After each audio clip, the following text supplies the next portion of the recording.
ఏంటి మొక్కలన్నీ ఇలా పెట్టారు అని అనుకుంటున్నారా?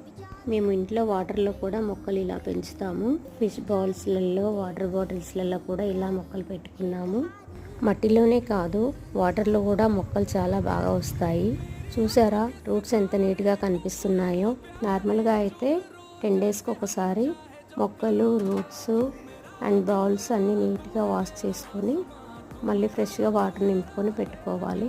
ఈ బౌల్స్లలో కలర్ స్టోన్స్ కూడా వేసుకోవచ్చు. అన్నీ ఒకటే ప్లాంట్ కాకుండా రకరకాల ప్లాంట్స్ అన్నీ కూడా మేము ఇలా వాటర్లో పెంచుకుంటున్నాము. ఇందులో different types of money plants ఉన్నాయి, స్నేక్ ప్లాంట్స్ కూడా ఉన్నాయి.